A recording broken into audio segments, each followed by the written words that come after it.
Hello and welcome to another Scoutcast from FFScoutcast.co.uk. My name is Joe. My name's Az. My name's Andy. Welcome everyone ahead of another set of reduced fixtures. So after that drama-filled double game week, we're down to a limited, reduced set of fixtures again. So Az, what have we got coming up on the show? Well, we'll be looking back on the double game week just gone that built up to for so long and is now finally over, full of drama, as they always are. Our community questions are on key players to consider for Game Week 33. And we're also looking in detail at the run-in that's coming up. And many are going to be wildcarding tomorrow night, ready for Game Week 34, which is exciting. And, you know, our chat should also be useful for people who don't have their chips left as they plot transfers to see which players they should be considering. Okay, well let's quickly look back on Game Week 32. Don't want to get too bogged down in it, but I will say for this one, I was quite interested in looking at some of the averages as well, so as we can find out, you know, whether there was any particular victor in terms of those that use particular chips. So the overall average of all teams was 73. Those that used their wildcard got averaged 84 points. Those that free hit earned 91. Bench boosters, they got 92, that was their average, and triple captaincy people 86, and just normal teams, those that had no chips to use whatsoever, they averaged 70. So you can see there that already anyone who used a chip did much better, but it was in fact the bench boosters only slightly that did well. And I know in our Rough with the Smooth we got one person that bench boosted. So this is what these people have done. They've got a completely different strategy. They've used their free hit somewhere else, Game Week 31, or they're going to use it in Game Week 33, and then they're going to be using a wild card at some point, perhaps 33, 34 as well. So it's, you know, there's similarities between us lot that free hat, but they did it slightly differently, and so far they won. But having said that, those that free hit 91 point score, so that's a really good average there. So if you've got above 91 and your free hit, you've gone above the average there. So with that in mind, we'll quickly go through our teams. I'll go with me. Surprisingly, I think this is like about the second time this has ever happened this season. I've ended up top.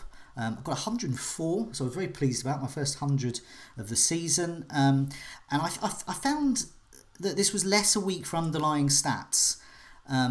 With Higuain and Kane, doing really well in the underlying stats, but failing to do well there. And it was obviously a more week as it proved to navigate rotation. And I think those that took a few shots in the dark seemed to have a very successful week. Now, the ultimate one of these was Patrick Van Aanholt. There was literally nothing to suggest that he would have done well. He was more expensive than Jeffrey Schlupp. Schlupp was in a more advanced position. He was the one who was getting the actual attacking returns, so turning those stats into returns. And PBA had done very little. So that was a real shot in the dark. There's only those who like the narrative of him being the relegator. And Patrick Van Aanholt, for the last 3 seasons, has scored and relegated a team. So Stoke last year, and I seem to remember Sunderland as well, and I forget the other one.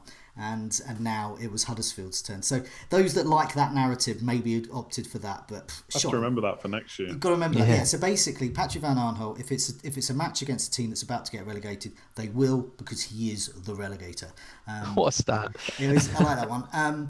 I took my own little shot in the dark. I went for Son, and his underlying stats were poor, but I was impressed. Neil was on last week. He had been doing some eye test reports on him, on Son and on his South Korean exploits, and that persuaded me to get him in. I thought, okay, well, his form's got to get better at some point. Maybe this is it, and that was good. And Hazard as well. Lots like me backed him. Poor stats, but it was those 33 points in those reverse fixtures against those two teams that made me think I'm going to get something out of Hazard here, and that was it as well. And the other one as well, Laporte, not very good attacking returns, apart from the double game week, but there he was, another double game week. Laporte is the new Clint Dempsey. There's just he's now a legend. 20 points and 18 points in his 2 double game weeks this season.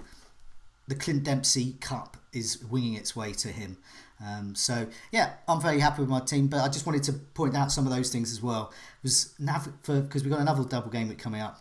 Navigate those rotation, I think, seems to be key, and take a few shots in the dark.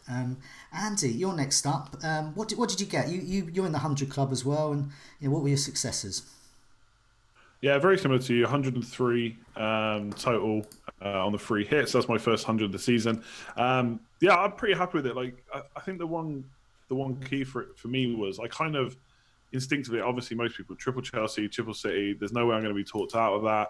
Double Chelsea defence was straight in. Obviously, got a little bit lucky with Azpilicueta. I don't think he probably goes up for corners too often, given how short he is. And to get an offside goal was obviously very, very lucky. But I thought there was a clean sheet in it, maybe even two. And to be fair, against Cardiff, they didn't really create much. It was just a really nice finish from Camarasa. So, yeah, happy enough there. Went for Laporte, hoping he'd start twice versus the midfielders. And we saw that apart from De Bruyne, they all got rotated. And I don't think anyone thought that De Bruyne was going to play two in a row. The only one thing I did as well is just not change anything last minute, apart from one move, which kind of came in late enough, which was Jimenez out, who's been great for me all season. And I took him out for Batshuayi because I thought Batshuayi's got more chance of playing twice, even though Palace maybe don't score too many goals, and obviously Wolves have been great. So that's probably the biggest mistake. Everything else, hindsight, Pogba and Smalling rubbish. Maybe a little bit worried about Man United, but I was never going to turn them down. Tripled up there, and obviously Smalling own goal was annoying.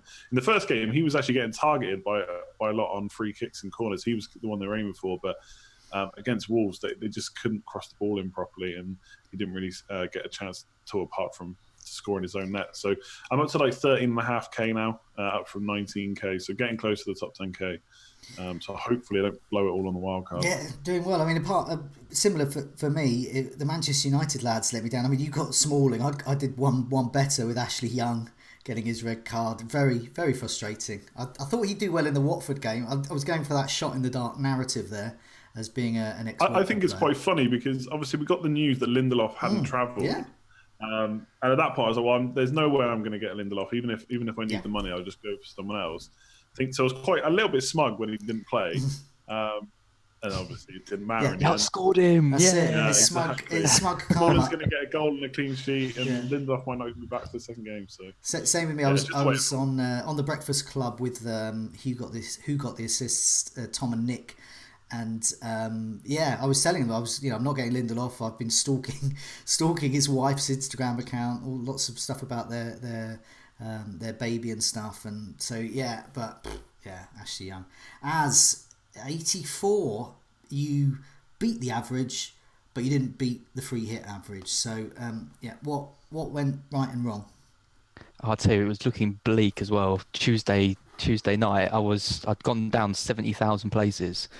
And I was sitting at 270, and I thought, a free hit and a red arrow. You kidding? Like the amount of planning I put into this. But luckily, I had quite a good night last night, so it was all right. I mean, yeah. I mean, I had my kind of core players that kind of everyone had, and then I tried to be a little bit different around the sides.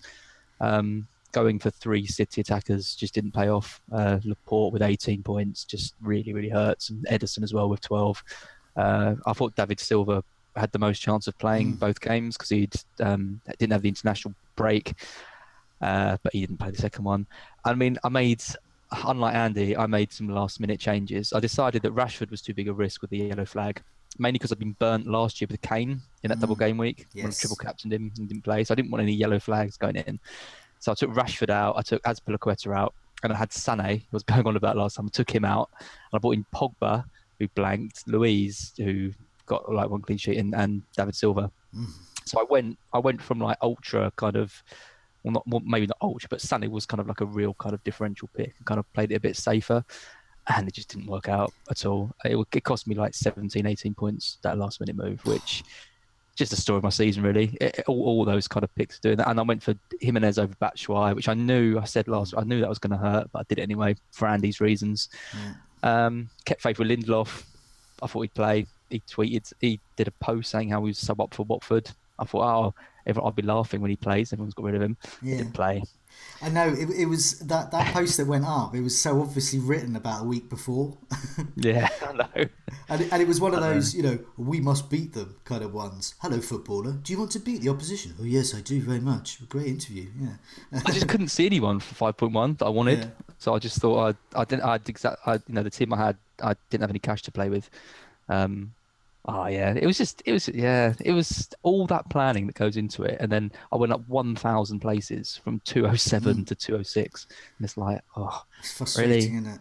Very It's frustrating. best to get a grey arrow at that point. I know, nearly. I love a grey arrow. Nearly, yes. Treading water time. But Yeah. we've got a blank game week coming up, and so you'll be in a better position than many other people for that one. I just want to mention before we look at the rough and the smooth, Luke couldn't be with us tonight, got family commitments, but he got 70 on his free hit, so it didn't go very well. He took a very good calculated risk-ish on Kane. I say risk because it's Harry Kane in a double game week, and it didn't pan out for him. And I thought that was a good move, and I thought in his position as well, down the rankings, I thought that was the move to make. I think. And bet that Aguero or Sterling, etc., don't start. It was going twice. without Hazard that hurt him. It was going without Hazard. Had good reason for it as well for that. Yeah, so. and also going with David Silva as well there. So once again, it was a good move on paper. As you said, he doesn't play in the internationals, but didn't work out. As we got some rough with the smooths for game week 32. Yeah, it's a bit of a tricky one because kind of everyone's free hitted. Everyone's got kind of similar-ish teams. Everyone did quite well.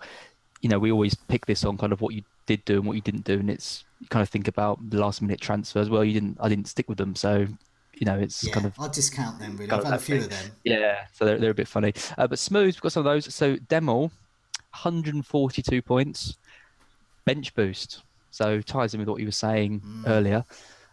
He's got a 509th game week rank, which is ridiculously high. He just absolutely nailed it. I mean, his bench was Schlupp, Wan-Bissaka, Kamrasa and Kepa, which is 14, 24, it's about over 30 points. Yeah, 32 points on his bench. Wow. Yeah. And then just had all the sensible players: Azpilicueta, Ederson, Jimenez, Rashford, Aguero, Hazard. Yeah, so must be. I like really the Shaw pick as well because most of us got put off because of the other cup. He never got until the second game anyway, and obviously he came away with the attachment. I guess he had him in and didn't. He's interesting. A lot of what he's been doing, he's wildcarding game week 33. I was talking to him about it, and he's wildcarding game week 33. And so what he did is he built up his team for game week 32. So he's been planning this for weeks to assemble the perfect squad and play that bench boost. And wow. Did that planning work out? It's just completely perfect, really. Huge. Only 500 people. He's about 600th in the world now, isn't he? He's gone up to 600th in the world. It's a season-defining game week. Amazing. And he did something different. He did something no one else did, but it involved a hell of a lot of planning as well. So I really hope he kicks on and goes even further at rankings because that sort of manoeuvring definitely deserves that kind of reward. Yeah. Anything else? That's really good. A shout out as well to Limited Mediocre Manager and President Giggs, 121, which is still pretty damn good. So yeah, I mean, 100's good. 121 is amazing. 140 from Demo though. Wow, it's amazing. And just one other shout out to Ain't Nobody Like Tom. You mentioned Ericsson last week, Joe. Yeah. Ain't Nobody Like Tom went with him. I just thought it was a really good pick because no one. I haven't seen any other free hits with him in. So. Yeah, really good shout. Roughs, like I said, they're a bit tough. Luke, Pompeo, all went with Kane. A lot of money for a player who blanked, but you can see why you do it. And just to SVG 53, like me, just had his heart set on 3 City attackers. So made a last-minute switch, took Laporte out, took Milivojevic out, brought in Smalling and David Silva. So lost 20 points on that. So yeah, they hurt. But yeah, I think on the whole, everyone's done either okay or really well. I don't think there's been too many horror stories. No.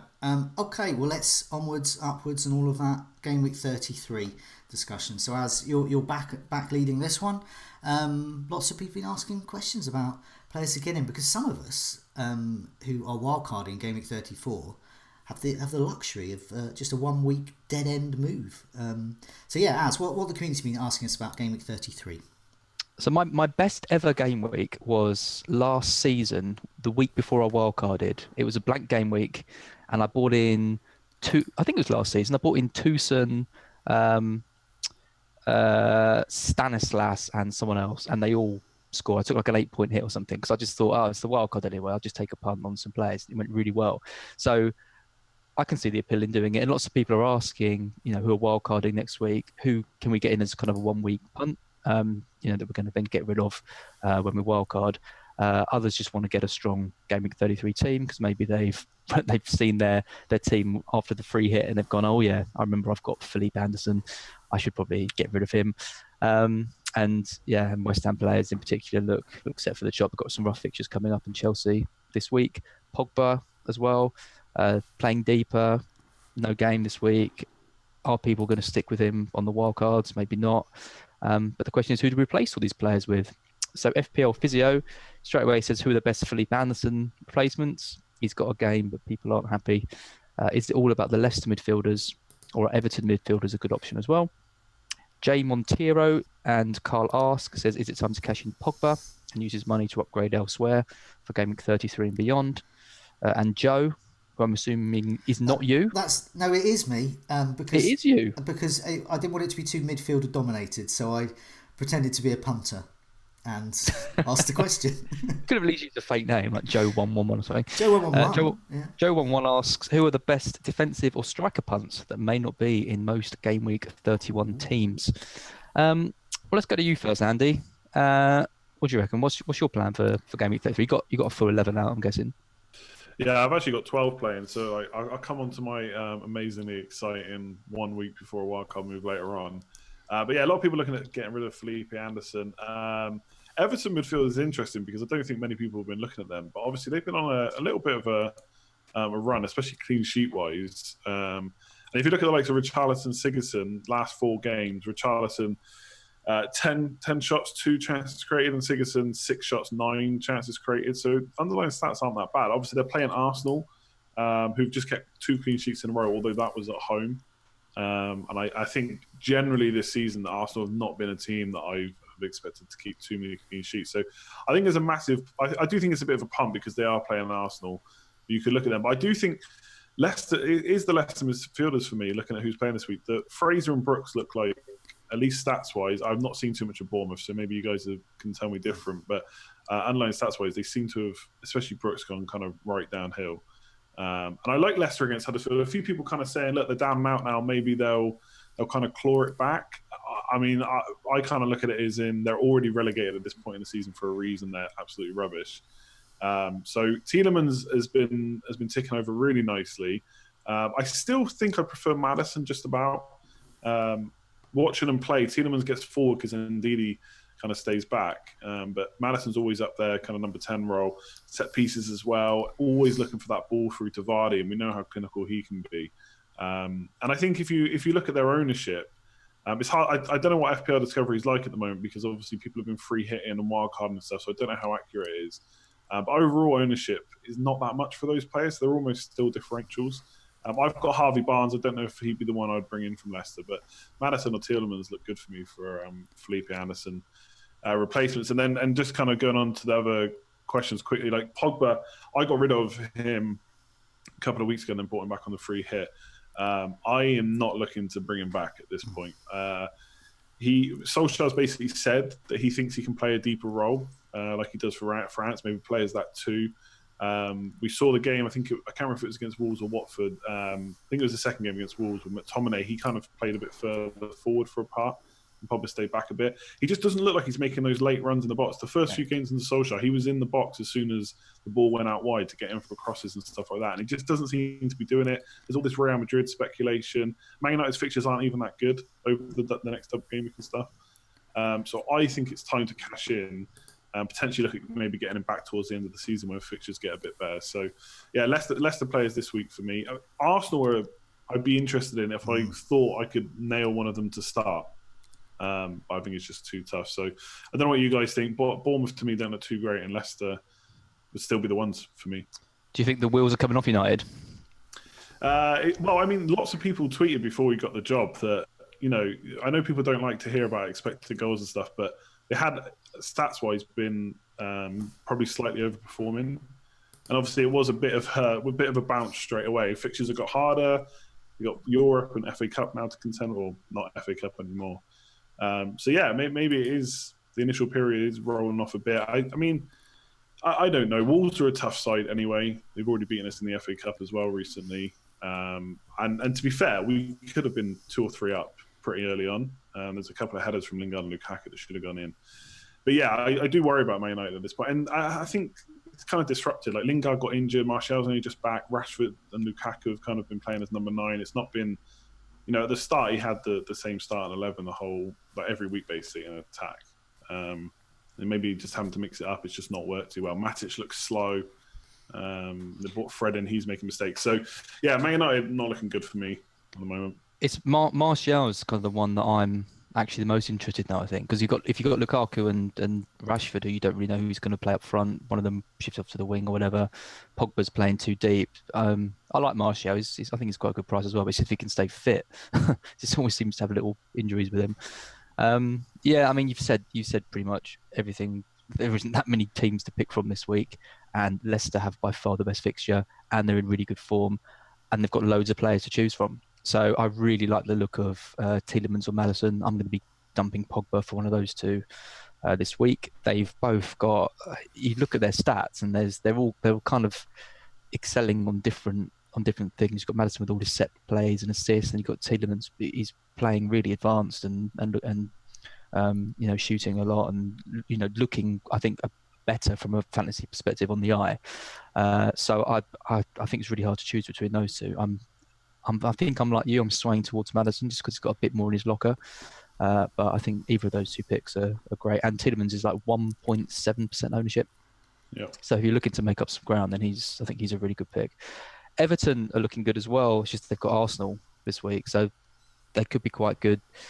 On the World Cup, then they haven't got a double game week, so I don't really want any of their players against Arsenal, but then I don't really want any of their players on my wildcard team. So I'm a little bit like not a huge fan of those. Yeah, I mean, Joe 111's question on defensive or striker punts. Yeah, I mean, it's weird. I hadn't really kind of looked into them that much. I mean, we've Joe and I've got Ashley Barnes, who I think probably isn't owned by that many people now, but he's got Bournemouth away, and Bournemouth are leaking quite a few goals now. So I'm a little bit hopeful on him. In defence, I really like Chilwell as well for this week. Obviously, a lot of people have got Roberto, not Roberto. What's his name? Pereira. Don isn't Roberto. Yeah, Ricardo, that's the one. Yeah, everyone's got him, and everyone was burnt by him on the free hit because he scored really highly, and he's been doing nothing for ages. I love that. That's FPL all over. It is absolutely, yeah. I've always liked Chilwell though. I think Chilwell is great on the left. Really good assist potential. Gets forward a lot, lots of crosses, lots of through balls. So he'd be the one in defence that I'd look to punt on this week. Joe, you can answer your own question as well as the other questions. Yes, I will. Well, I mean, I'll start off with the Pogba one. Yes, to dump him. I dumped him before my free hits. I had 3 cash cows, Doherty, Jimenez and Pogba, and I decided I might want Jimenez and Doherty in my wild card, and I don't think I'd want Pogba, and I'm even more certain of that. Just some stats to back that up. I looked at Pogba game weeks 18 to 26, compared with game weeks 27 to 32. His penalty box touches have halved. Goal attempts down from 4.3 a match to 1.7. His big chances slashed in half. Through balls down, crossing down, chances down. These are all the things that we can see with the eye test anyway, but it's just good to get the stats to back that up. He is just pretty much half or third of the player he was. We got all his points. We got all his price rises. We can cash in now and send him on his way, and thank him as well for that.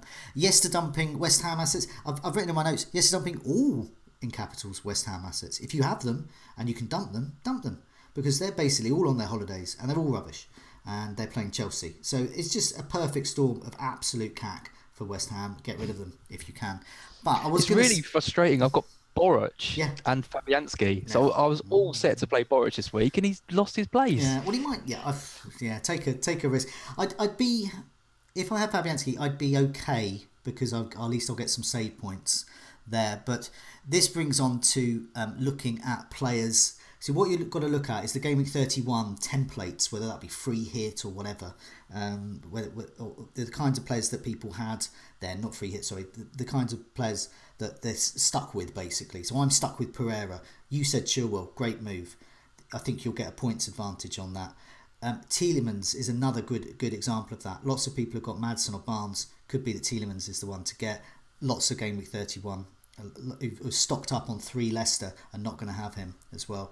Lots of people have Vardy. I think he's a good option. If you don't have him and you have a space up front, go for him. But Lacazette, I think, is the one. I was watching the Arsenal game on TV. I didn't sadly go this week. I was really impressed with Lacazette, and I have been actually whenever I've seen him play. He is not going to be in our teams. He's not going to be in lots and lots of teams that set up for Gameweek 31 and 33. If you've got some money spare and you've got a space up front, I'll take a risk on him as well. The other thing is I think he might be going up in price either tonight or soon anyway. And you're getting him in if you fancy him on the wild card, if you're wild card in Gameweek 34, so getting in advance as well. And yes, you mentioned we mentioned Leicester as well. Just had a look at some stats. Last 4, Tielemans really stands out in the last 4 matches. So Vardy, put this in context, and Vardy's had 11 shots and he scored 4 goals, 6 on target. This is traditional Vardy stuff there. But Tielemans there with 10 shots, just the 1 goal. But also 3 shots on target. And obviously, Wes Morgan is there as well, by the way. If we think that Wes Morgan's going to retain his place, well, I think that's a punt too far for me, because I think Maguire is a little bit better than Wes Morgan. He better not retain his place, because I've got Harry Maguire. If I get a red card from Maguire in 1 week and then he loses his place to bloody Wes Morgan in the other one, that's it. What do you do? He's the veteran stall of the side. He scored 2 in 2. You don't remove him. It's tricky. You do for Harry Maguire. Better do. But I think Tielemans there, and I think all ones you mentioned. And if you are minded to get rid of Fabianski, and you have a Chelsea space, don't think West Ham are going to score. Kepa, get him in if you can. I think you'll get a clean sheet there, and Dubravka as well is a possibility. I don't know. That's a tricky one. That's a much of a muchness, probably Fabianski and Dubravka. But I think there's a chance Newcastle will get a clean sheet. I'll mention a bit more about that a bit later. And just sorry, go on. And I was just going to say one more name, Mkhitaryan. He tends to be favoured over Özil away, and I think there could be some goals in that game for Arsenal. And I don't know. That's a bit of a punty move. That is a very punty move. But I think he has got a few double-digit hauls this season. He has done well when he plays, when he gets the opportunity. But it's good to just mention these names, because it's just giving someone different. And whether you're wildcarding a bit later or you're setting yourself up for the rest of the season, that's why I mentioned Arsenal as well. Because if you haven't got many chips left and you're not wildcarding soon, stock up on Arsenal. They've got a double game week coming up, game week 35. They've got really good fixtures coming up for the rest of the season. Just get in on Lacazette early, I think. But yeah, I think I don't think any of us actually mentioned him, although we maybe should have. People in the chat talking about his Ramsey started the last 3. Ramsey's a bit of a favourite of. He seems to be. It always seems to be. Someone said on my stream the other day, he's always a favourite. You always talk about him, but you never have him in your team because he always seems to be injured. And then I checked him, and he's already flagged for the next week. But he has started the last 3, so if he's passed fit, he could be good. But one thing to consider: Everton have kept 4 clean sheets out of the last 5. Yeah. The only one they didn't keep one in was that freak game when they came back from. I think they were 2-0 up against Newcastle, and Newcastle scored 3, which was a bit of a freak one. But they have kept 4 clean sheets outside that, including Liverpool and Chelsea. So they're doing all right defensively. I think Pickford's now the 2nd highest scoring goalkeeper. So if you're getting an Arsenal player in for the rest of the season, great. If you're like us, who's it's a 1-week punt, Lacazette is definitely a differential versus most people. I think the Everton, because we spoke, David and I spoke about that on this week's Captaincy video and podcast, which is readily available. Please do watch it. But one of the points made on that by David was that Pickford has been in a little bit of trouble off the pitch. So it's unclear whether he'll actually start, or if he does start, will he have his mind on other things? Who knows? But either way, it's something to add in, because at this stage of the season, the narrative starts to come in a bit more than the stats. But yeah, I do agree. Yeah, the Everton on paper They have lots of clean sheets there. I just think, this stage we've got It's Everton. I know what you're saying. People, it's Everton. They could get beaten. They could get hammered, and they could keep a clean sheet. You don't know. And that's why it's a risk. That's why Lacazette is a risky move this week. I've got one more name just before we move on. You mentioned how bad West Ham are, and Chelsea's best performance of the season. No, definitely not Willian. Hudson-Odoi. So cheapest midfielder in the game at 4.2. Hazard had 3 goal attempts. Hudson-Odoi had 2, so there's not much in it there. They're not great. But they created the same amount of chances. Both created 3 chances. They had a similar number of penalty touches. The stats, you wouldn't know particularly which one was which out of both of them. And you're looking at a 6 million difference. Sarri's come out and said Hudson-Odoi has done everything he wanted. He's ready for the Premier League. He's defended really well and all that. I think Chelsea fans will, but I think Chelsea fans will riot if he gets benched. But I don't know, for a 1-week punt against West Ham, he's the only other Chelsea player I'd want. I think. Well, let me just plug Willian then, because I know you love him. He didn't start the last game, but he did start the one before. So I don't know if there's going to be a bit of rotation. Maybe he comes in now and gives the other lads a bit of a rest. Pedro took a bit of a knock, I think, as well. Okay. So he's Willian 12 in the last 4 weeks, 10 chances created and 12 goal attempts. That's higher than virtually every other player in the teams that play in this week, apart from maybe Maddison. So if he starts, you know how good he is as. If anyone goes for Willian over Hudson-Odoi, like Sarri, I'll be so disappointed. Sarri definitely will. Yeah, you're probably right. Yeah. But Sarri has pointed out, he was asked to comment on the England game and Hudson-Odoi's performance, and he was saying that he felt that he played much better on the left, and he said that the player likes to play on the left. He came out and then played him on the right, and he did really well.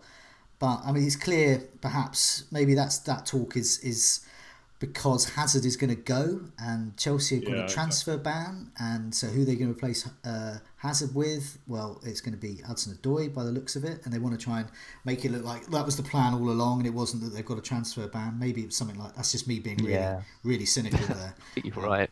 But yeah, he's right. I think that's a good shout. I think because especially if you're dead ending this week, just get in a player like that who you think's going to do well, and he did do well. I'd be tempted by getting him in anyway because he's going to get 20 minutes on the wild card as well. I mean, for 4.2.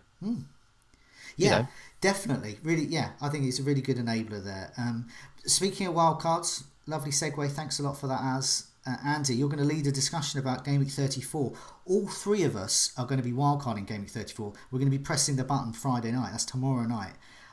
But also, this discussion is, we hope, of interest as well to those who aren't wildcarding, those who have already wildcarding, those who are wildcarding later, because it will give you some idea of what wildcarders are going to do, and it also perhaps help with future transfer plans. So take it away, Andy. Yeah, so this is looking at Game Week 34 wildcard thoughts and the season running. So it's not just another double game week to look at. We've obviously got a few games either side of that, and even people like you said wildcarding this week, they've still got, apart from one game week, the same things to consider. So as you can imagine, people are really interested in it. There is a ton of questions. So rather than just go for them all at once, I'm gonna start with a very broad, open one, which is who are your key? So if you're wildcarding Game Week 34, which we are, who are the key players for your wildcard? So Joe, step up. Okay, well I'm going to put up. I did a hasty draft, and this is kind of loosely based on teams I like. So nothing's set in stone here. It's just a kind of a basic kind of squad structure here. I like the look of Spurs and Arsenal for my heavy hitters. They have double game weeks, and I also don't want to ignore the 2 best teams in the league, which is Liverpool and City. Even though City have good fixtures towards the end, they don't have a very good double game week, and Liverpool don't have any double game weeks, but they're Liverpool. So I'm swerving Salah. I think it's too costly at this stage in the season. That price range, I think Mane will offer me the security there. I think with double game weeks and stuff, Salah's not going to be as well captained as he was at the start of the season, so it's not a big risk there. Lacazette is a player I've mentioned. I like him. I want him in. Same with Kolasinac there. I think he'd be good. I think the Arsenal keeper is another good option as well. I'm still considering him. Son and Kane. I think I've got with Kane, Lacazette, Mane and Sterling. I've got good captaincy options there.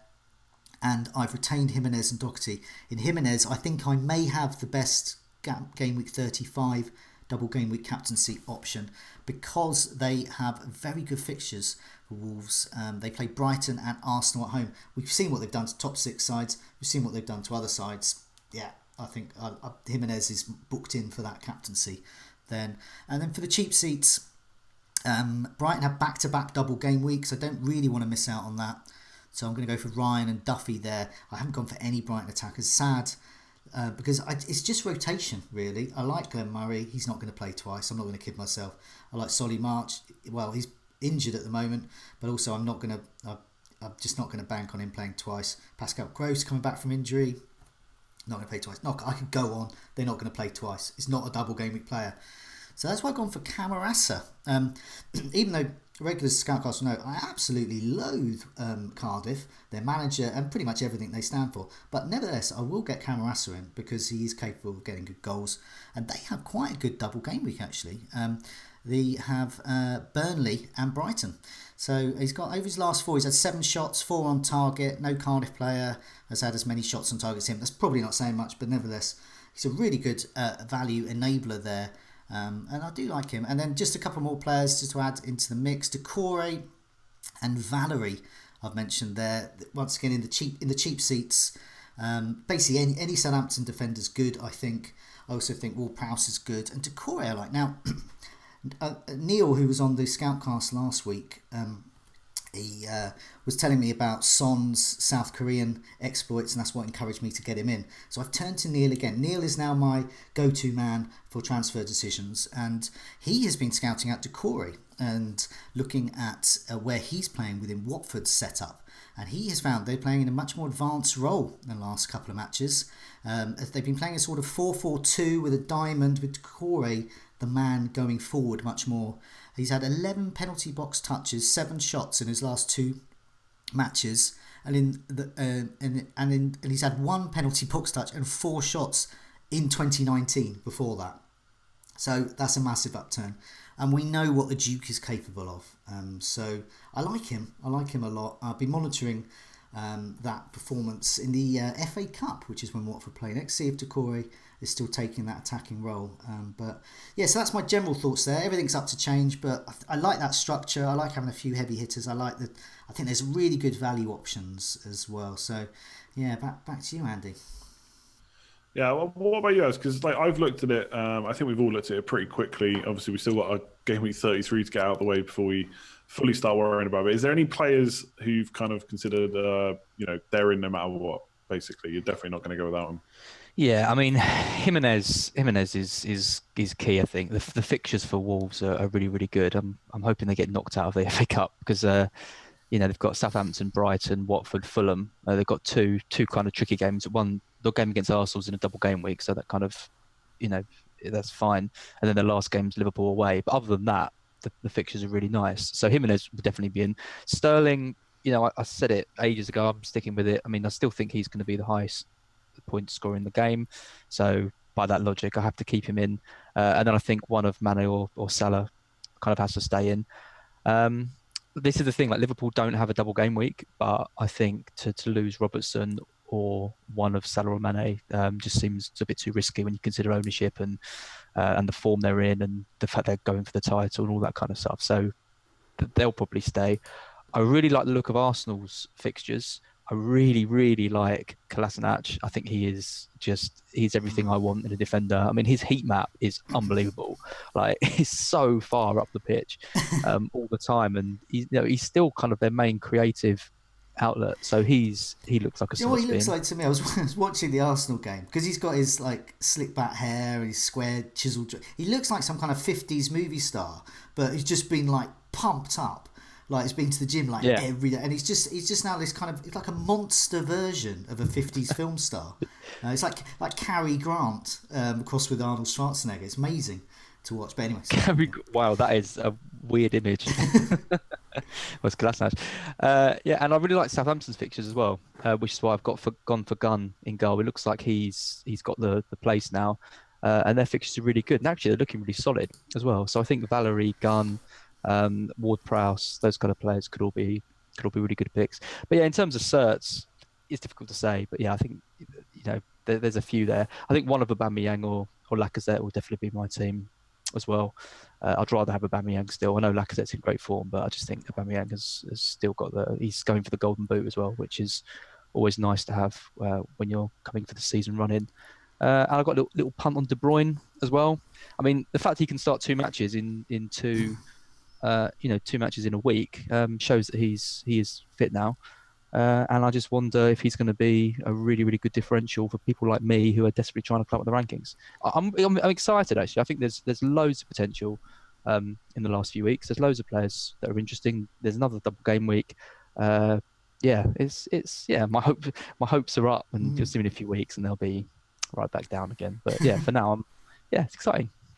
Yeah, I find I like it as well. I think it's quite exciting because we're going to have a bunch of players that we either haven't had yet or we just haven't had for a while. They've not really been template or whatever for a while, which is also a bit scary because I think you can blow it quite easy. Like my team, I've kind of done 2 drafts. I think the one on screen is probably going to be the Lacazette one. I've looked at Harry Kane as well. With all that, if I don't have Kane, I really have money to spare that I don't 100% know where I'm going to spend it, which I'm not too bothered about. Rashford, I'm not 100% on because don't know if he's going to play number 9. Is he good out wide? So I'm not huge on him just yet. But I mean, his price is so good, and United do have a double game week. But for me, pretty similar. Like Camarasa will definitely be in, and obviously because we're looking at the running as well, he's only 4.5 minutes. So that is just 5th midfielder bench fodder for the rest of the season. So he's perfect. I'm actually looking at having him in for 34. For the double, and then switching to Southampton, like Ward-Prowse or Redmond, someone like that. They're only like 5.3. So leaving enough money in the bank to do that for their double game week. So that's why Ward-Prowse is in the team. He'll actually be Camarasa for 34. And then, City are interesting because the double game week isn't the greatest, but the fixtures outside of it are pretty good. And obviously, they're a very, very good team. But I don't know if I want to triple up necessarily because in midfield, I mean, who's going to play every week? Even Sterling I've got in, I'm not going to be 100% confident. Obviously, got FA Cup, Champions League as well. We'll have to see how far through they get there. I mean, you assume they're going to get to the FA Cup final. And Spurs is the only team I think that I've tripled up on currently. If I go for Kane, I like Trippier. Aurier's out for a while. We'd have to wait and see what the prognosis is there. If Aurier is going to be back, I'm not sure about Spurs defence because they're just very expensive. And attacking wise, I just don't know where the points are going to come from outside of like Trippier. Do you know? But Son is a. Go on. I was just going to say one option, just because you're talking about Spurs. One option has been put to me, and it has tempted me. Is Kane and Son are pretty much locked into my one, but someone's suggesting, so why are you going for Sterling and not Eriksen as well? And thinking about it, Sterling's got an awful double game week, and their fixtures are just Man City's are insane because they're just still in so many competitions. If Spurs get knocked out of the Champions League, I think there is a good case because they've got to just go. That's all they've got left, the league. And the thought of, we've seen what Eriksen and Son combination can do, and I just wondered if you didn't go for Kane, would you consider perhaps Trippier, Son, and Eriksen, or indeed, this is for the real Spurs fan, Eriksen, Son, and Kane as well, Andy? I don't think I would. I don't think I'd go that. I'm actually, Kane's a really tough one because I think it's at this point still just fear because if you look at it objectively, like for his price, he's not really been on it this year. Yes, he had a bit of form recently, but he still didn't smash too many points. There was no double figure hauls there, but they are great fixtures, and he is potentially a captain option. But for me, I just look at if I think Son starts, is Kane that much? Is he 4 million more than Son? I'm not sure he is, so I'm tempted just to be brave and go without Kane. But I like the Eriksen shout. To be honest, I think what I will end up doing is playing 3-5-2 potentially, and not having Rashford and having just Jimenez and Lacazette maybe, if I go with an Arsenal player. So I mean, there's lots to consider. So we should run through the questions really, just in case there's anything that we haven't covered. I mean, one of the questions is about Man City. Which says I'm looking at a defender because I just think they're going to get clean sheets outside of the double and maybe even in the double because their top 6 games, yes, might be harder to score goals, but they can often be quite tight. We saw Liverpool and Spurs was only 2-1. They don't tend to be, I don't think, too high scoring necessarily. So I guess the only other one's really Aguero because I'm probably going to skip midfield. I don't know about Aguero though, because like you said, so many fixtures. Jesus is there and waiting. So what do you guys think about Aguero? Yeah, I'm surprised none of us have got him. No, he's not in mine. It could be. It's either him or Kane. If I didn't go for Kane, I would consider him and not go Sterling. But I look back on it's funny. I was at the halfway point of the free hit week. I was just thinking, I don't understand why I am where I am in the rankings. I was just then I was 60,000th, and I was thinking, that's quite good, but it's not. I felt I could have done a bit more, but I couldn't think of anything I'd done wrong this season except my faith in Aguero over Sterling. And I know Aguero's got lots of points, but it's been Sterling. It's the people that have backed Sterling, like Mark Southerns, who has done that all season, and it's just absolutely paid off. And I didn't want to walk into that same trap again. And I do think of a choice between Sterling and Aguero. I still think I would pick Sterling now. I just think he has.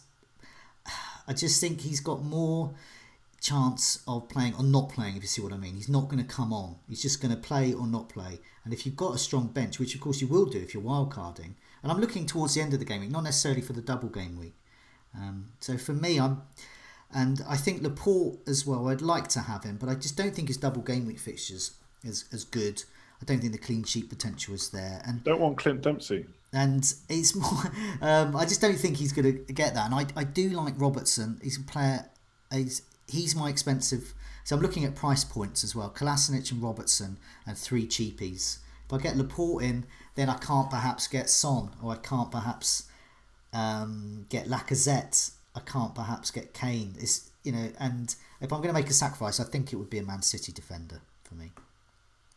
But yeah, Aguero though, like going for he hasn't won the Golden Boot before, is he? I actually don't know. I don't think he has. That sounds like a weird stat, but actually it could be quite true, because Kane's won it the last few years. I don't think he hasn't been around before that, and he hasn't been in Team of the Year either, is he? So this is his you got to think he's getting on a little bit now, isn't he? Well, he's 29. I don't know all these things. I don't know about Aguero. No, he is. I mean, he is. He is an age, and he may or may not have won the Golden Boot. Yeah, there you go. That's insight for you. That's the insight that we deliver on this podcast. But yeah, I mean, you got to think he is he's not winding down his career, but he's peaking, isn't he? So I mean, he's on 19 goals at this stage of the season. He's the leading goal scorer in the league. This is his best chance, I think, to win the Golden Boot. So I think he's going to be fired up. Jesus has been fit for ages, and he hasn't really much of a threat. So I wouldn't be that worried about him. I don't know. He's the player who I look at my team, and I'm looking at Aubameyang in that wildcard team, and I'm like, well, I've got Aubameyang. I could just get Aguero. So yeah, I think Aguero is. Just want to say, news just in from 2015. Aguero has indeed won the Golden Boot. 2014-15 season with 26 goals out of 33 games played. I like that. There you go. I didn't know that. Okay, well, Aguero has won the Golden Boot, so forget him then. He's not an option. Yeah, but he's definitely going to want to go for it for a second time. That doesn't negate his passion for the Golden Boot. He's already got one. I'm off him now. I don't want him. But no, I think any player chasing the Golden Boot, I think in the last few weeks is a great pick. Yeah, I'd love to, like Kane, I definitely get, because he talks about it. I suppose Salah did as well, didn't he, last year? So yeah, it must be in their minds. Obviously, they must see the press and social media about it, so they definitely know about it. We've kind of covered Arsenal a little bit, but Circus Monkey said, I should say, The Fish was the person that asked the Man City question. Circus Monkey asked, is Lacazette one of the best strikers to have for the run-in? Obviously, you both mentioned one of each, as with Aubameyang and Joe with Lacazette, and then which Arsenal defensive assets is Kolasinac the go-to, because he's basically playing left midfield when he plays. So Monreal I saw played every minute of the last 6 matches, but playing as a centre back, I'm just not sure he's going to get the attacking returns that Kolasinac would get. So any of you, I mean, is one of Lacazette and Aubameyang nailed on, and is there anyone that can tempt you away from Kolasinac? No, I think possibly saving money going for the Arsenal goalkeeper. But I thought it was all about clean sheets, and I think at home Arsenal have solid clean sheet potential. But I don't think they've got a clean sheet in their last 5 or 6 away games, and that's not good enough. So if you want attacking returns, that's why Kolasinac appeals. And there's no Bellerin on the other side. Maitland-Niles, I think, went off injured in that match, and so that's the side you don't want to go down to. And Lacazette, Aubameyang's money, but it's also minutes. Aubameyang always seems to have something. Always got a bit of a cold or something, or it's always something going on there. Whereas Lacazette is just like really chipper. He just comes on and hey, come on, where's the goal? I don't know. It just passes the eye test for me, and he just looks. Yeah, I think he looks good value. Sort of Higuain sort of price, but can score and looks good. So sounds good to me. I actually had a look at these two, like a really very brief overview, because if I said anything without checking, I would say that Aubameyang's scored more points and loads more minutes. But for attacking returns, so goals or assists, they both have 24. Lacazette 13 goals, 11 assists, so a bit more creative, and Aubameyang 17 goals, 7 assists. But both doing really well. Lacazette has only not played, basically had 0 minutes in a game once all season. So even if he doesn't play, just come on.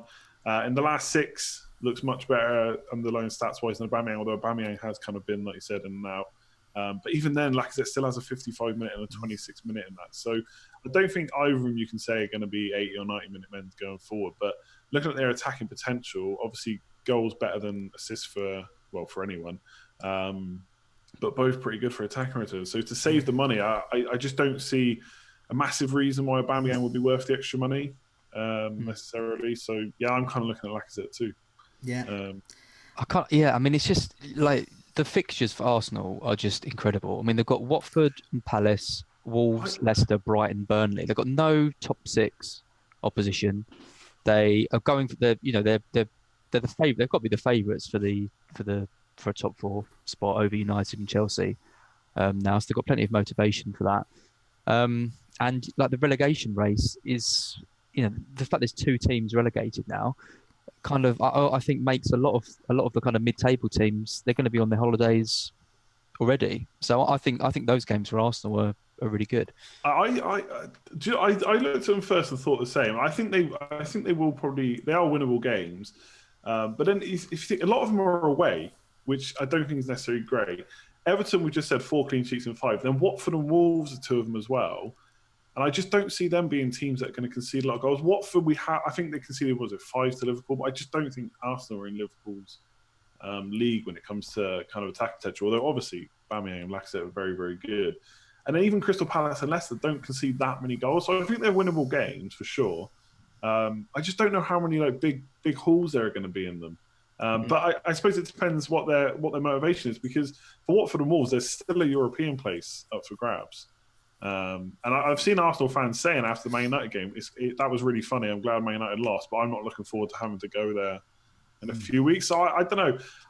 I will get Arsenal players, I'm sure, because of the double game week, etc. They concede though, like Watford and Wolves, like Watford conceding against United when they were absolutely I can see them win them. I just don't dominant. know if big scores necessarily. Not that necessarily matters either. Do you know what I mean? If someone gets just 1 goal and a couple of bonus, that's decent enough for kind of Lacazette's price. But yeah, I don't know. I just noticed that with the Arsenal fixtures. I'm just not sure how many of them are going to roll over. But again, they are winnable fixtures, and who knows, we've added fixtures, FA Cup and stuff.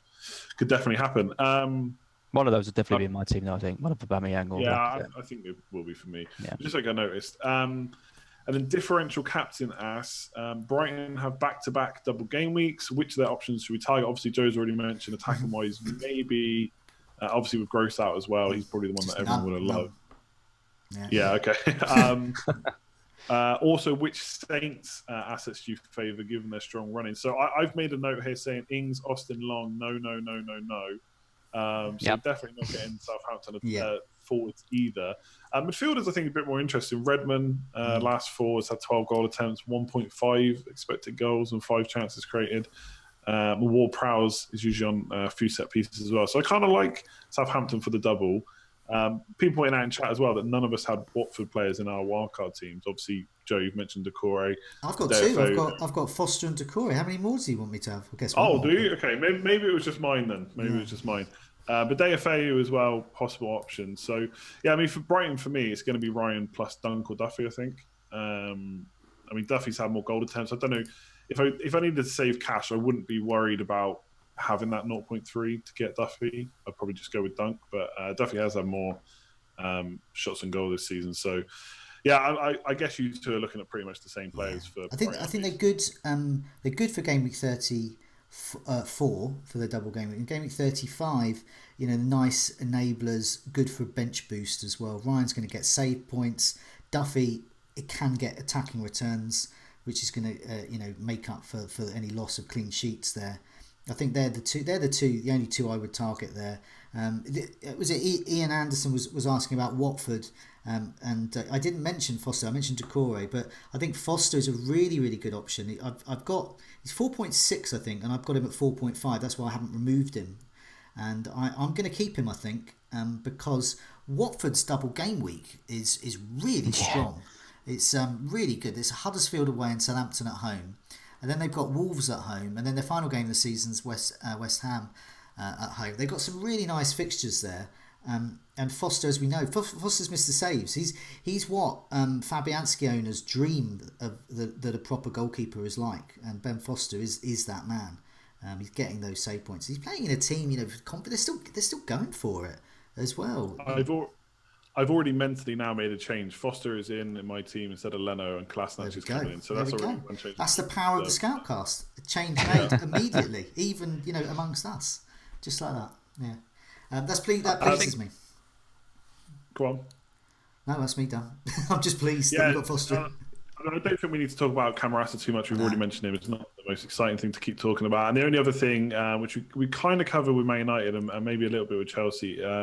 Basically, with the run-in, is it time to completely ignore their assets at all, especially given some unpredictable form? Although I did note that since the massive Man City defeat for Chelsea, they've only lost one game, which was against Everton recently. Obviously, Man United, like Az pointed out recently, has been a bit all over the place. So I suppose we kind of mentioned it with Pogba, but are you looking to have someone like Rashford in, Hazard, maybe a Chelsea defender for the run-in, or is it just a no? I've had enough. I'm just changing. It's all changed for me. I've barely looked at Arsenal all season or Watford attack, Spurs. I'm going in on them. I've had enough of Chelsea. I don't think their fixtures are that good. Liverpool away, Manchester United away, no double game weeks. It doesn't appeal to me really. And Manchester United, as we mentioned, they were the key team to let free hitters down pretty much across the board. Even Rashford got his goal, but then doesn't show up for the next match. I know you can't, being ill. No, he was injured actually, but then again, that's this time of the season when they are going to pick up injuries. So for me, I'm not keen on either of those two at the moment. Better options, I think. Same for you, Az? Yeah, I think it's quite nice because as a lot of these teams like Spurs and Arsenal start getting better fixtures, teams with players that we've got in like Leicester players, United players, Chelsea players, all their fixtures sort of turn a bit as well. So to me, it's just quite a simple move to move from the fixtures to the teams with better games and double game weeks and all that kind of stuff. So I think it actually works out. It works out really nicely. So yeah, I mean, I've got Rashford in that draft. That I just posted, but I'm not a massive. I think Rashford's brilliant, but I'm not a massive fan of FPL wise, just because he sometimes goes off into the wing when Lukaku's up front. So I don't know if I'll stick with him. I think there's just too many options to really say for sure. But yeah, I want to go for it. I want to change things up and go for players that not many people have got. I've got to clear up the ranks, so this is the opportunity to do it. The only chance to do it. Yeah, I'm pretty much the same. Chelsea, you've already said it. Fixtures, Liverpool away, Man United away, another game week. They're out for me. The only one I want is Hazard anyway, and he's way too expensive to have with no double. And then, Rashford, I mean, they got West Ham, who we're all about to say for game week 33. Chelsea has good, so maybe that'd be okay. But then the double's Man City at home, so I'd almost write that off as a single game week and then next Chelsea at home. So I might go about Man United players anyway. But yeah, so game week 34 going to be pretty exciting. I think we could see a few differentials. I don't know how template it'll be. There's always a core template that forms, but especially with the cheaper players like the Watfords and Southampton stuff, I think there's a few differentials to go for there. Yeah. But Joe, we do have to get game week 33 out of the way first. Yeah, no, let's have a look at it in detail. I'll put the fixtures up, and there's not that many of them. Southampton, Liverpool, Bournemouth, Burnley, Huddersfield, Leicester, Newcastle, Crystal Palace, Everton, Arsenal, Chelsea, West Ham, some notable absentees as well. As you have asked us earlier to select some differentials and clean sheets, I have some lovely images from FPL Fairy. So fire away, ask us some questions. Yeah, well, with a reduced list, it's kind of easier, but also tougher, isn't it, to pick your options? I'm just looking up the thing from FFScoutcast because I forgot to get it up. So bear with me 1 second while I just ad lib until we get to the stage. Oh, FPL Fairy's done it. Wonderful. Yeah, so last week, yeah, it was. I mean, I remember going for Batshuayi, my differential pick, and it just didn't pay off. Joe, you went for Schlupp, did well. Easy win for me there, I think. Easy win. Yeah, Luke went for David Silva, didn't pay off. I mean, Neil went for Andre Gray. I mean, I forgot about that. This is why I listen to Neil. I'm going to listen to no one else but Neil. I just let him guide me. 100% success rate, Neil, on his 2 appearances. So yeah, he's got to be happy with that. Andy, you haven't been on in ages. You haven't done a pick since game week 21. There you go. Long time. A very long time. Who's your differential this week? Yeah, so gone for one of the Everton boys. I think they're all posting pretty good underlying stats recently, but I've gone for Calvert-Lewin, who we didn't mention as a differential striker earlier. So in the last 4, he's had 13 goal attempts, 11 in the box, 5 on target, and 3 chances created as well. So doing pretty good. I think Arsenal will concede. Just a matter of who gets the goal, I suppose. I don't see Everton putting maybe 2, 3, 4 past them, obviously. But yeah, I think Calvert-Lewin, for a choice like this, for a big differential, he's the one for me this week. Calvert-Lewin. That is not a name you would have thought. You know, when you get back in game week 21, you wouldn't have thought you'd be picking him. Joe, who are you going for? Well, after my easy win of Schlupp, I'm going for another defender. Nice easy win here. Rudiger as well. I didn't know he was under 5% owned. West Ham are awful. Rudiger has had his rest as well. He was rested in the last match, so I think he'll play. And I just think a clean sheet and possibly bonus is quite a realistic expectation for Rudiger. So hopefully a nice easy win for me. Really good, nice. I'm going to go for Tielemans. I mentioned him earlier, 1.7% ownership. His heat map over the last 4 he's just everywhere. He gets forward a lot. He's creating chances. He's getting in the box. He's having shots. I think a choice for me is between him and Maddison this week. But I'd be really surprised if Tielemans came away from that game with no attacking returns. So I mean, I'm on a terrible run with these. I haven't got one right for ages. I mean, Batshuayi was a bad pick. Yeah, I'm going back to game week 25 when I got one right. So Tielemans is a good one, though. He's surely a bit of a flare option this week, I think. Surely Tielemans is going to do something. So yeah, that's what I'm going to go for. Clean sheet wise, it's always a bit of a funny one in a double game week. I went for Chelsea. I got 1 out of 2. Joe, you went for Spurs.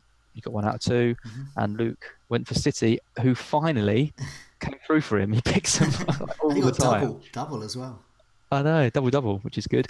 And Neil went for Palace, who got 1 out of 2. I mean, Neil is good at these. We shouldn't have him on anymore because he's making us look bad.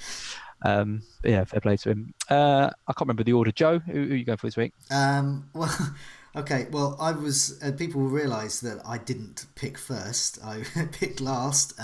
So I'm going for Newcastle. I believe they're the best of those that are about to be mentioned.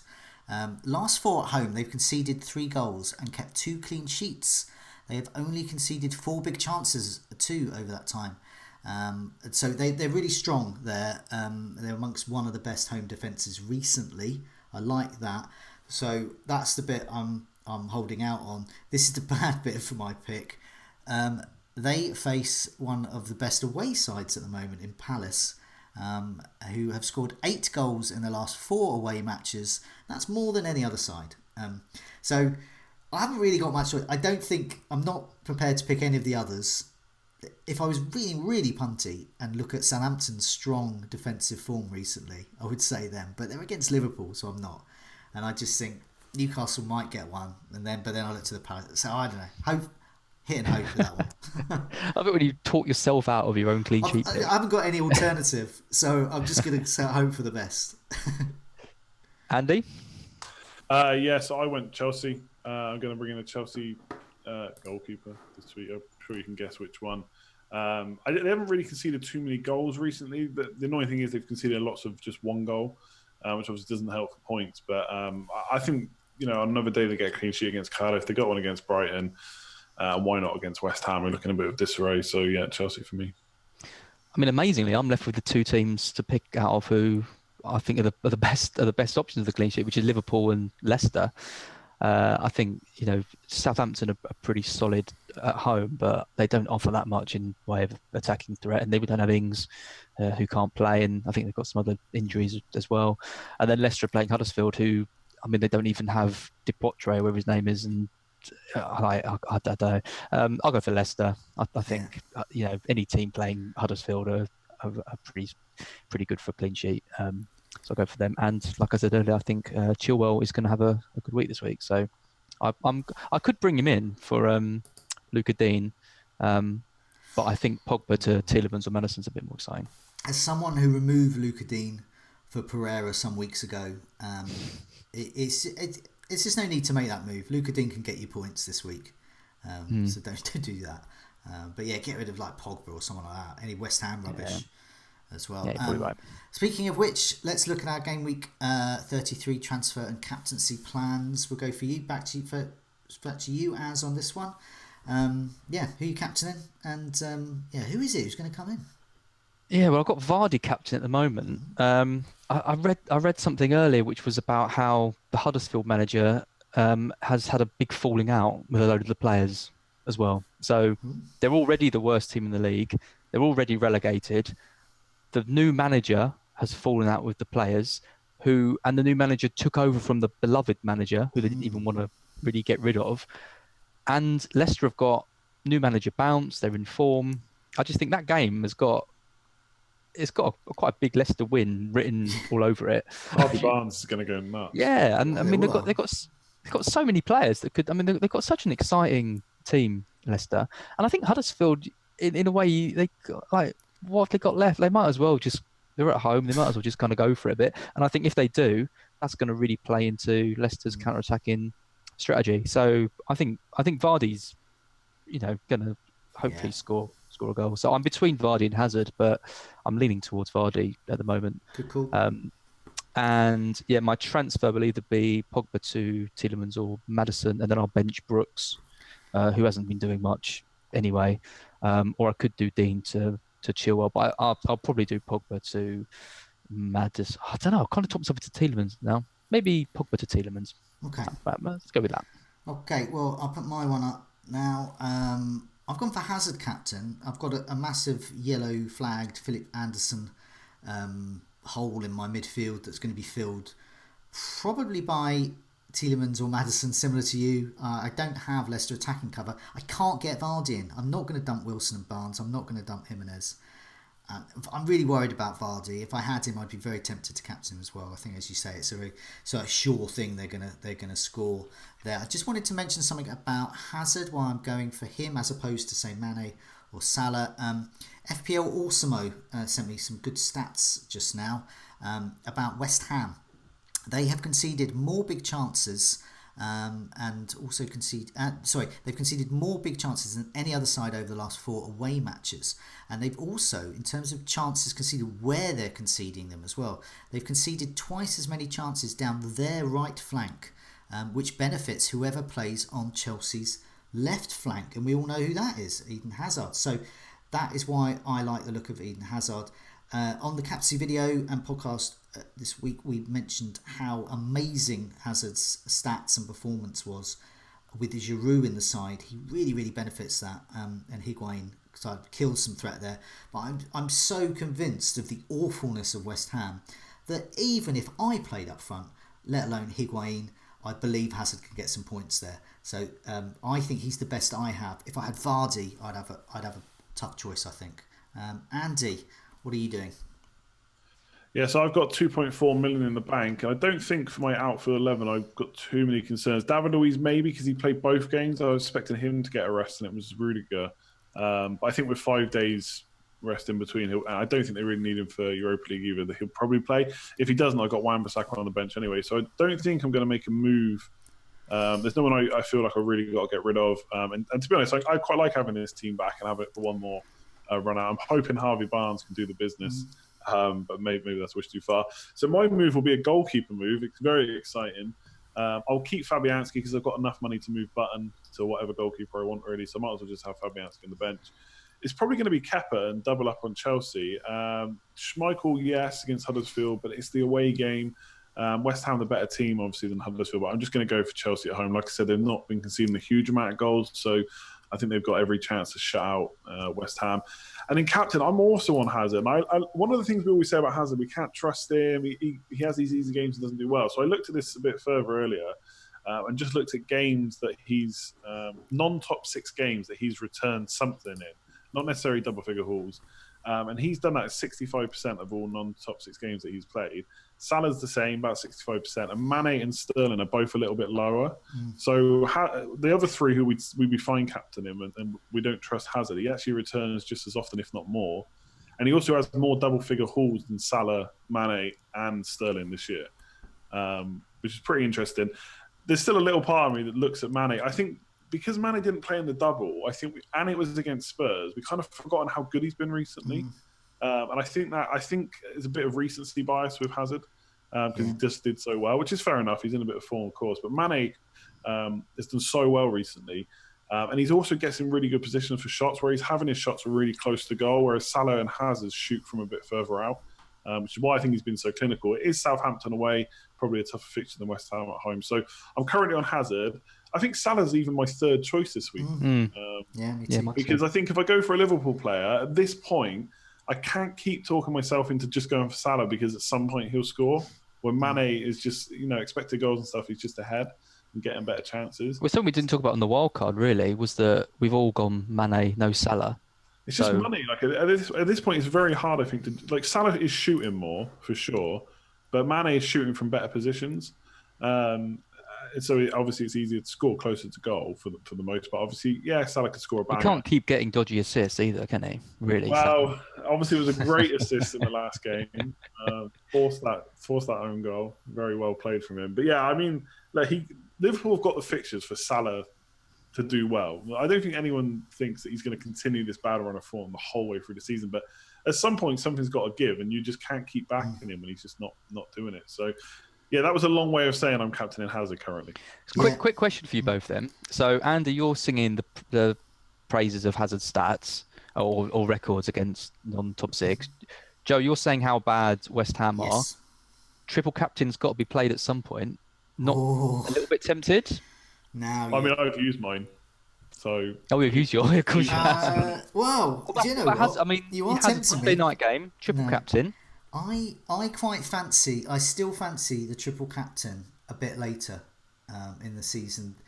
Game week 38, I quite like the look of. I think there's quite a few nice fixtures there in game week 38, and we all know that game week 38 springs up a lot of goals. It's not a good week for defenders.